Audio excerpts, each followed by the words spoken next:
Muy buenas, soy Javier Medina y te doy la bienvenida al canal Libre a los 30. Hoy traigo una entrevista con un experto fiscal, él es asesor especializado en autónomos que tienen también no solo sociedades, sino como autónomos y también inversiones inmobiliarias. Y hoy voy a tener la oportunidad de realizarle aquellas preguntas que siempre nosotros como inversores o como emprendedores pues nos suelen surgir de cara al Estado, a Hacienda, pues algunas dudas que siempre están un poco en el aire y que hoy nos la va a resolver el invitado, que se llama Jorge Cañedo, del canal Vive con Pasta. Quiero recordarte también que estas entrevistas siempre las tienes también en formato podcast, en Apple Podcast, en Spotify o la plataforma que tú elijas, por si te es más cómodo escucharlo en el coche de camino al trabajo o cuando estás haciendo ejercicio, pues te lo puedes poner y simplemente escucharlo, o si te gusta vernos las caras, como a mí me gusta también, pues lo puedes ver aquí en YouTube, en el canal Libre a los 30. No me enrollo más, vamos con la entrevista y vamos a por la libertad.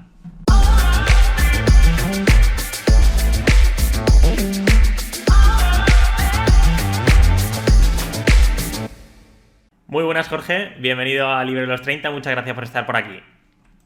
Muchas gracias a ti, Javier, por la invitación. La verdad que es un placer estar aquí contigo. Genial, no, de verdad, encantado de que estés por aquí. Eso sí, te advierto que te voy a extraer la máxima información que pueda en el menor tiempo posible. Sé que aportas muchísimo valor en tus vídeos que he estado viendo. Luego hablaremos de tu canal. Vive con pasta, ¿no? Eso es, Vive con Pasta. Genial, que ahí vas dando unos tips sobre, bueno, el nivel financiero, inmobiliario, has tocado un poquito todo. Ahora te preguntaré sobre eso, pero para ponerte un poco en contexto, para conocerte un poquito más en profundidad, me gustaría hacerte unas preguntas rápidas, a ver si nos puedes responder. La primera sería, ¿qué edad tienes? Pues tengo 39. Genial.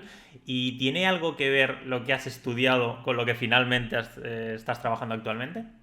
A ver, en parte sí y en parte no. Yo estudié gestión y administración pública, que es lo mismo que empresariales, pero enfocado al mundo de la empresa pública, es decir, para ser funcionario, básicamente. Y bueno, durante un tiempo esa fue mi idea, porque mi padre y mi madre en este caso son funcionarios los dos. Y bueno, y parecía que durante un tiempo tampoco tenía muy claro qué hacer, me tocó esa carrera y no me pareció mal. Luego es verdad que la parte de impuestos y la parte de contabilidad fueron las dos partes que más me interesaron, por así decirlo. Luego estudié un máster en entidades sin ánimo de lucro. También me llamó un poco el tema de la gestión de entidades sin ánimo de lucro.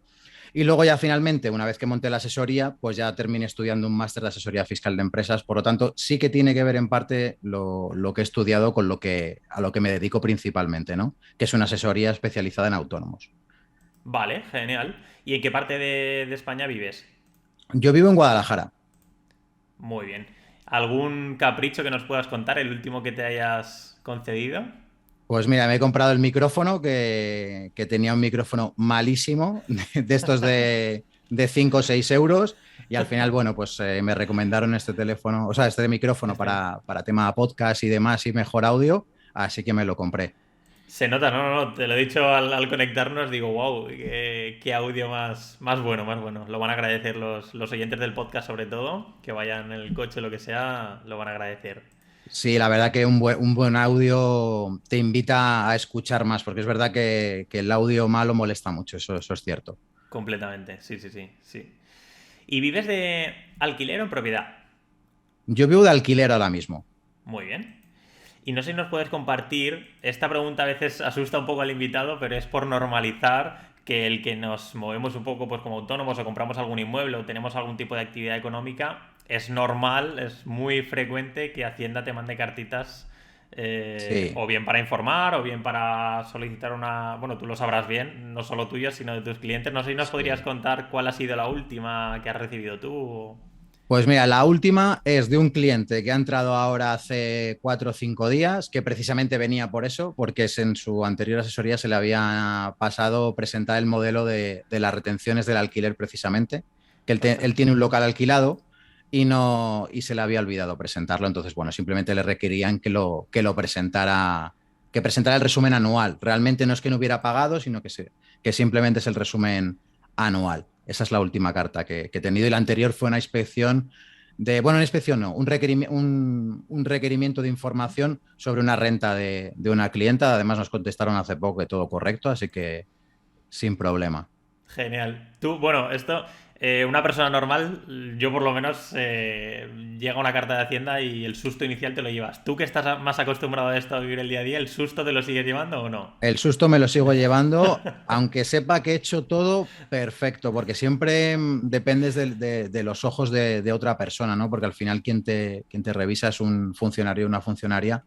Y bueno, y siempre estás un poco con el nerviosismo, aunque tú sepas que lo has hecho todo bien, pero bueno, siempre tienes ese nerviosismo, ¿no? Hasta que te contestan, porque luego los plazos se suelen demorar, ¿no? Yo creo que esta inspección que te comentaba, que nos habían contestado hace poco positivamente, pues a lo mejor hemos estado esperando 4 meses. La clienta me llamaba, oye, ¿sabemos algo? Digo, de verdad, que es que tienes que esperar que no sabemos nada, ¿sabes? Que es así, un poco la tensión, que es Claro. normal, Sí, pero sí, sí, bueno. completamente normal. Bueno, ¿y hay algo que no te duela gastar en algo, yo qué sé, en alimentación, en irte de viaje, en alguna experiencia?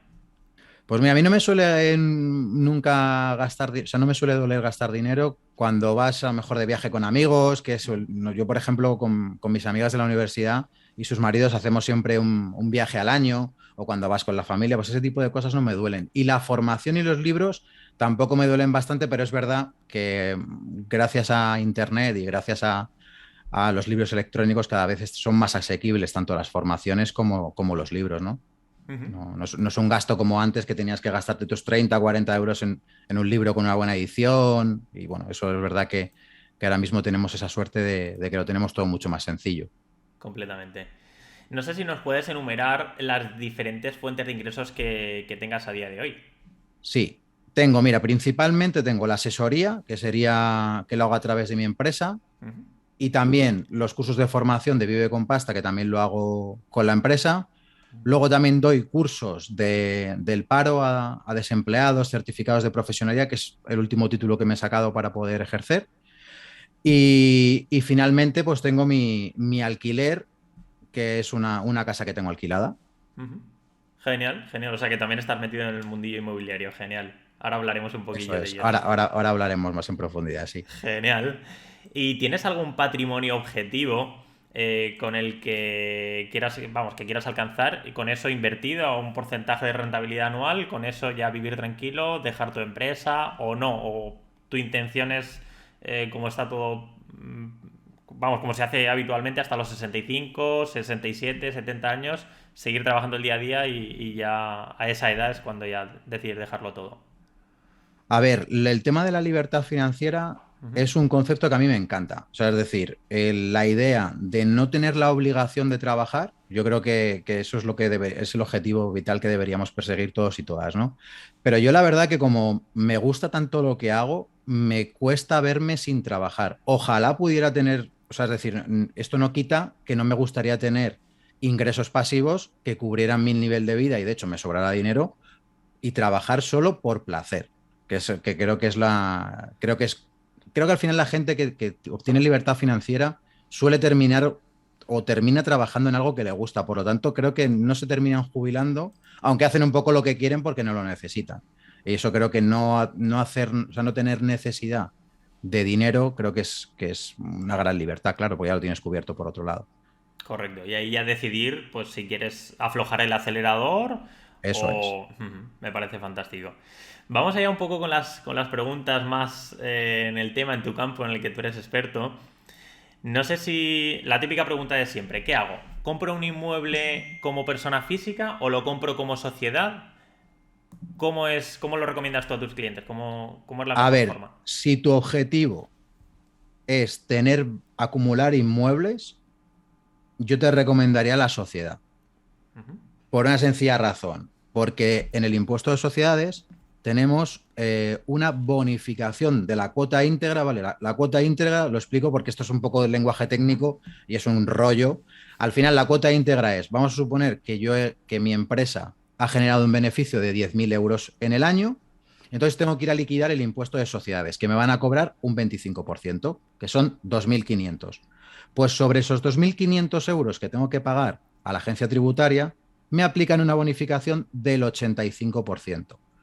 Por lo tanto, solo tendría que pagar 375 euros, siempre y cuando que tenga 8 inmuebles o más dedicados al alquiler. Vale, es un Entonces, requisito que te piden para poder acogerte a esa bonificación, ¿no? eso es. Ahora, en la Ley General de Presupuestos del Estado de 2022, han propuesto una modificación, es decir, de ese 85 lo quieren bajar al 40. De hecho, me imagino que lo van a bajar, pero tampoco está mal porque el tipo efectivo, en el primer caso del 85 estaríamos pagando un 3,75% de impuestos y en el otro caso es un 15%, que bueno, sigue siendo bastante interesante. Sí, sí, sí, vamos, dentro del país y o sea, a lo que estamos acostumbrados, ¿no? A la imposición fiscal, un 15% es muy, muy Está muy positivo. bien, está muy bien. Está muy bien. Por Genial. eso digo que si vamos a comprar inmuebles y tenemos esa idea, pues hombre, a lo mejor es verdad que con los primeros inmuebles sí que es verdad que no es tan interesante meterlos en la empresa porque, bueno, porque si tú lo destinas al alquiler de vivienda habitual directamente en la declaración de la renta, si tu inquilino es su vivienda habitual, a ti como propietario te hacen un descuento sobre la diferencia de ingresos y gastos del 60%, es decir, solo pagamos impuestos sobre el 40% del beneficio, que también está muy bien. Entonces, bueno, en un primer momento, si tenemos un objetivo un poquito de ir acumulando, pues sí que puede ser interesante directamente hacerlo con la empresa.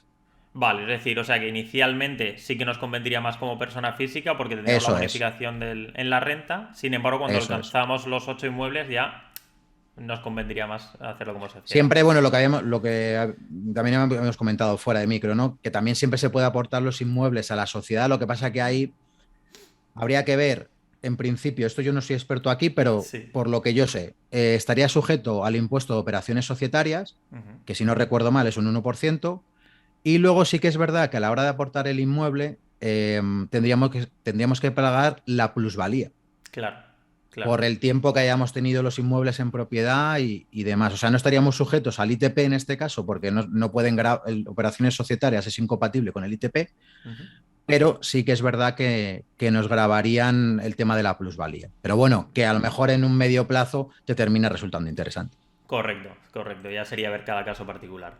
Eso es. Genial. Y en el caso de que lo que comentabas, nos compramos un inmueble, bien, bueno, la organización de un inmueble pues es relativamente sencilla, como aquel que dice, pues las facturas las podemos guardar en una misma carpeta y ya está. Pero el momento que vamos acumulando varios inmuebles, se empieza a complicar el asunto a la hora de hacer la declaración, qué facturas corresponden a cada inmueble, el inquilino de ese inmueble nos está pagando a tiempo, cómo organizamos los seguros. No sé si nos podrías hacer alguna recomendación sobre cómo organizar toda la documentación de nuestros inmuebles. Sí, mira, yo normalmente lo hago de la siguiente manera, porque bueno, yo directamente solo tengo un inmueble, pero yo también manejo un local de mi padre. Entonces, yo lo hago así siempre. Es decir, yo separo totalmente, si puedo, por cuenta, porque bueno, también es verdad que cuando compras inmuebles, si lo compras con deuda, normalmente no siempre vas a tener la hipoteca en el mismo banco. Entonces, esa hipoteca, ahí aprovecho y domicilio todos los pagos que sean de ese inmueble, ya que la cuenta la tengo que tener obligatoriamente para poder pagar la hipoteca. Si no fuera ese caso, lo que sí que hago es lo que dices tú, una carpeta con la documentación de cada inmueble. También un truquillo que suele ser interesante es preguntar en el ayuntamiento, porque a veces por fraccionar pagos te suelen dar bonificaciones. Ujú. Y esto es curioso, porque por ejemplo aquí en el ayuntamiento de Guadalajara pasa, por pagar el IBI fraccionado te descuentan un 10%. O sea que normalmente es al revés. Al revés, correcto. Normalmente si fraccionas, te cobro más. Pues aquí no, aquí es al revés. Si fraccionas, te cobro menos. Entonces puede ser interesante estudiar también todo ese tipo de cosas. Y sí, intentar acumular las facturas, sobre todo las facturas de agua, que suelen ser, que muchas veces nos la cobra la Diputación.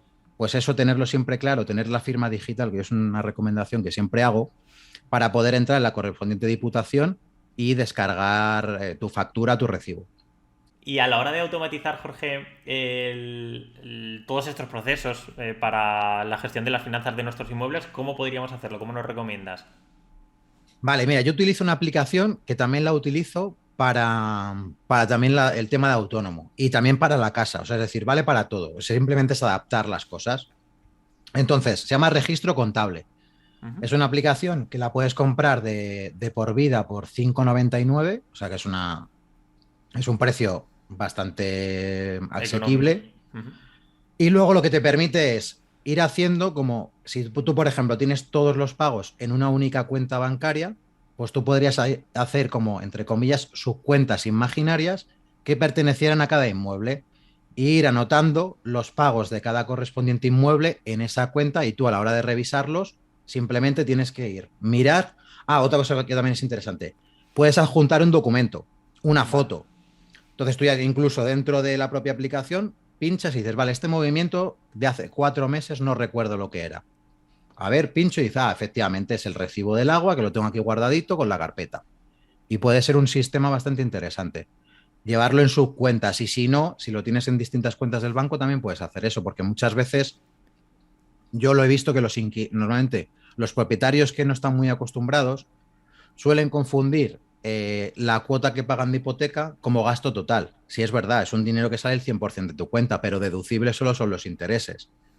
Entonces, claro, eso tiende a confundir. Exacto, exacto. Sí, eso de la parte de la hipoteca hay una parte que es amortización y otra la de intereses. Solo nos Eso podríamos poner es, como gasto la de intereses. eso Genial. es. ¿Y esta aplicación está disponible para iPhone y Android o...? Eso es, para Android y iPhone. Está en las dos plataformas. Difiere un poquito en iPhone, el menú es un poquito distinto, pero luego son prácticamente iguales. O sea, las cosas están un poco cambiadas de sitio en una aplicación y en otra. Pero Vale, bueno, que vale, más o menos genial. es lo mismo.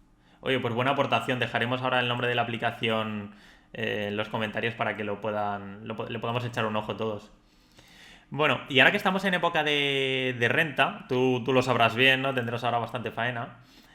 No sé si nos podrías echar una mano en cómo debemos declarar los inmuebles en nuestra renta. Para el que empiece ahora, no sé si se lo quiere hacer él mismo, pues tendrá que saber cómo hacerlo, o se lo tiene que delegar en un profesional como tú, pues qué información tendría que darle al profesional para que le hagan correctamente esta renta. Claro, pues con respecto a los inmuebles, al final hay que contar que es la diferencia para calcular el beneficio es la diferencia entre los ingresos y los gastos. Entonces tendremos que tener en cuenta siempre todos los gastos que paguemos como propietarios, que puede ser el IBI y normalmente la tasa de basuras. Si tenemos hipoteca, pues ahí tendremos que tener en cuenta, como acabamos de decir, separar, sacar el recibo y en el propio recibo del banco te va a aparecer qué partes de intereses y qué partes de capital, tenerlo los intereses en cuenta como gasto. También hay que tener en cuenta la amortización del inmueble, que esto es una cosa que se suele olvidar. Tenemos un 3% de lo que es el valor de compraventa del inmueble. Entonces, sobre ese 3% es un gasto que se llama amortización que voy a ir metiendo cada año durante, creo que son 33 años lo que da cada inmueble y es un gasto que no se suele tener en cuenta y es interesante que lo tengamos presente. Y luego, pues si hemos comprado una lavadora, si hemos llamado al electricista, oye, se ha roto el termo, pues eso hay que tenerlo en cuenta y siempre pedir la factura. Eso fundamental, porque sin factura no le podemos justificar a Hacienda que hemos pagado a ese profesional. Y Claro, a nosotros como propietarios nos interesa la factura. claro, claro, exacto, para reducir al final la parte de beneficio. Y luego de esa parte de beneficio, ¿habría que hacer algo en la renta para que se aplique la bonificación o no? Si tú ya le marcas en la casilla que tu inquilino es su vivienda habitual, automáticamente te aplica esa bonificación. Muy bien. En el propio programa, yo hace muchos años que no utilizo el programa de renta porque yo tengo un programa aparte, pero el programa cada año mejora más. Eso es verdad que hay que reconocerle a Hacienda que cada año lo mejoran más y cada año es más sencillo hacer la declaración. Entonces, sí, sí, yo creo que viene, si no recuerdo mal, viene una casilla que ya se lo dices tú antes de poner los datos y automáticamente te lo aplica. Genial. Y todos los gastos, si hacemos también alguna reforma, Sí, también lo podemos poner en ese eso ejercicio, ¿no? es. Hay que tener en cuenta también de lo que cuesta o sea, el precio de la reforma es importante, por eso vamos a suponer son 3.000 euros, también lo vamos a tener que hacer una amortización. Y normalmente siempre hay que seguir las tablas de estimación directa simplificada, que en este caso, si no recuerdo mal, tanto el mobiliario como una instalación, que sería una obra, se tienen que amortizar en 10 años. Vale. Sí, un 10% al año, 10 años, sí, sí, lo he dicho bien. Perfecto, perfecto. Vale. O sea que no Esto siempre podríamos... es un mínimo, hay un mínimo y un máximo. Normalmente Ok. siempre tendemos a hacerlo en el mínimo tiempo posible, ¿no? Lógicamente. Exacto, sí. Vale, genial. Y bueno, estamos viendo que vamos al supermercado y nos cuesta todo más. Vamos a poner gasolina, casi se ha duplicado. Vamos a pagar el recibo de la luz, se ha incrementado una barbaridad. A todos nos afecta la inflación. No sé cómo estás viviendo tú, que estás viviendo al día con tus clientes, son la mayoría autónomos, no entiendo, o empresas. ¿Cómo estás viviendo esta situación? Es decir, ¿afecta positivamente, negativamente, tanto a los autónomos como a los inversores inmobiliarios? ¿Qué opinión tienes? Pues mira, con respecto a los autónomos, hay sectores que se ven muy afectados. Por ejemplo, yo da el caso que tengo tres clientes autónomos que son transportistas. Claro, han visto que a lo mejor de pagar 350, 380 de gasolina aproximadamente. Mira, ayer le estuve justo haciendo la contabilidad a una de ellas y creo que eran 560. Digo, pero madre mía, ¿no? Como 200 pavos más, que es Madre mía. como, claro, que esa persona es muy complicado que se lo repercuta a su Claro. cliente ese coste. Entonces, prácticamente lo están asumiendo ellos, más todo el riesgo que tienen ya de ser transportista con tu furgoneta y todo lo demás. Y luego, pues gente que tiene local, la luz también es un tema que está bastante disparado. Se están viendo también unos recibos bastante importantes de luz. Y hay sectores que, bueno, los que no tienen, no se ven afectados por esos gastos fijos o no tienen un local, pues sí que es verdad que se ven menos afectados, pero aún así también les afecta el día a día. La comida te afecta, o sea que nos afecta a todos realmente. La Sí, inflación no nos libramos, aunque pensemos que, vale, no echamos mucha gasolina, vale, a lo mejor de la gasolina te libras, pero en el resto de cosas lo estamos sufriendo, claro. correcto. Y como inversión inmobiliario, o sea, como inversor inmobiliario, ¿crees que es positivo el lugar de tener el dinero en el banco, tenerlo en un inmueble, ya que se va a poder ir revalorizando normalmente ligado un poco como mínimo a la inflación? Pues, a ver, un inmueble es una inversión interesante, pero también es verdad que hay que saber qué inmuebles se compran. Yo, mira, no me las pregunto antes, pero sacamos el tema a colación del tema de vivir de alquiler. Yo mi vivienda la compré en 2012, que justo fue el año que más baratas se vendieron las viviendas en España. Entonces yo compré una casa que se estaba vendiendo en 2007, 2008 por 250.000 con una plaza de garaje. Yo la compré por 99.000 con dos plazas de garaje. Ostras, o sea, Ma- un descuento del 60 y pico por Eso ciento. es. Es cierto que ahora la zona se está revalorizando, no la revalorización tampoco es una barbaridad, pero yo calculo que desde que yo la tengo, pues a lo mejor llevaré una suma de unos 5 o 6 mil euros que podría vender la casa por más dinero de la que lo compré. Entonces sí que es una inversión, pero yo siempre digo, depende de qué inmueble compres y hay que echar muy bien los números, porque claro, yo vivo de alquiler precisamente porque aquí en mi ciudad las casas están ultra caras. Entonces, a lo mejor una vivienda de dos habitaciones, estamos hablando de 140.000, 150.000 más impuestos. Si coges a lo mejor una de protección de precio tasado con algún tipo de protección, pues bueno, puedes encontrar algo más económico, pero no baja de 130. Entonces estamos hablando de una casa de dos habitaciones, 130, 140, más impuestos es mucho dinero. Entonces yo por eso ahora mismo he tomado la opción, la decisión de vivir de alquiler, quizá muy marcado por la experiencia de mi casa, porque yo me acuerdo, yo empecé a trabajar en banca en 2007. Entonces, claro, mi familia, pues lo típico, cómprate una casa, que ya tienes un trabajo fijo, cómprate la casa, cómprate la casa. Y yo decía, vamos a ver, es que está todo carísimo, no voy a comprar. Entonces yo no me veía comprando. De repente, estallido de la burbuja, al final te esperas 4 años y estás comprando una casa a un precio razonable. Entonces, todo lo que sube al final, pues hay momentos, hay oportunidades y si no tienes prisa, pues tienes más capacidad de decisión para comprar un inmueble que realmente te sea rentable, que es lo que buscamos al final, un inmueble que sea rentable. Exactamente. No sé si la vivienda que tienes tú alquilada o el local familiar, no sé si actualizáis las rentas ligado a al aumento de precios o soléis Sí, mantener, sí, lo actualizáis. sí, lo actualizamos. Quizá en el local, después de lo que ha venido, porque lo tenemos en una zona turística, lo tenemos en Málaga, entonces sí que es verdad que le hemos acordado con él, en este caso, una rebaja. Lo que pasa que me llamó el otro día y me dijo que se marchaba, así que bueno, o sea que eso lo tenemos que renegociar. Pero bueno, me entiendo que lo dices un poco por el tema del 2% este famoso que han puesto ahora o que lo quieren poner.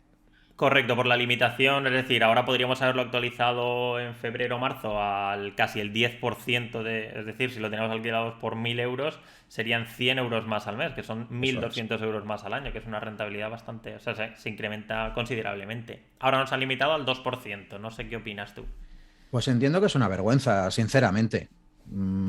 Porque, o sea, me estás vendiendo la luz, que tienes un chiringuito montado de tres pares de narices, que estás beneficiando solo a las grandes empresas y cuando el parque de viviendas, el 85% son particulares que con su esfuerzo tienen un inmueble y lo están alquilando. O sea, no me parece en absoluto razonable. Es una medida muy populista, en mi opinión, para ganar votos. Y lo que está haciendo este gobierno en general, que es un poco el populismo y el intentar ganar votos. Completamente de acuerdo, ¿eh? No, lo comparto. De hecho, ponían lo que decías para realmente la mayoría de gente que tiene un inmueble son pequeños tenedores, es decir, que tienen uno o dos, que lo han comprado con el esfuerzo de su trabajo. No es que estén Claro. especulando con la vivienda, sino que hay gente jubilados que viven de eso.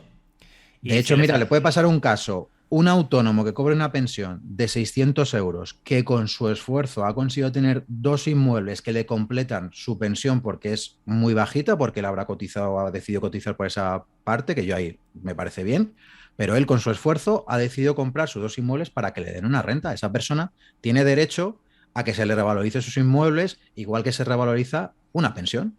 Ya Por está, es supuesto, que es así. por supuesto. De hecho, te decían, no, esta obligación del 2% es solo para los grandes tenedores, para los particulares, por así decirlo, los de a pie, los que tienen poquitos inmuebles. No es obligatoria, pero si no llegáis a un acuerdo entre el inquilino y tú, entonces sí que es obligatorio. Pero claro, el inquilino, ¿cómo te va a decir? Sí, sí, claro, súbeme un 10%, sabiendo que si él no está de acuerdo, la obligación es del 2%. Entonces, obviamente, Pero, ¿y qué fuerza de negociación te dejan ahí? O sea, es decir, vale, ninguna. la fuerza de negociación es del inquilino, no quiero. Pues ya está, pues es que no tengo ninguna fuerza de negociación, no te puedo convencer de ningún argumento. Correcto, correcto. Pero lo Y venden a así, ver, si pero... es un inquilino que te paga bien, tampoco le vas a alargar. O sea, es que tampoco también va en tu contra eso. Correcto, así es. Y no sé, hablamos antes un poquito de cuando compraste tú el inmueble, que ya había explotado la burbuja, había descendido todo bastante y compraste en el mejor momento. No sé qué opinión tienes sobre la situación actual en la que nos encontramos a nivel inmobiliario. Si estamos iniciando una burbuja o había una burbuja ya explotado ya, o estamos en plena o no hay una burbuja a la vista. ¿Qué opinión te merece?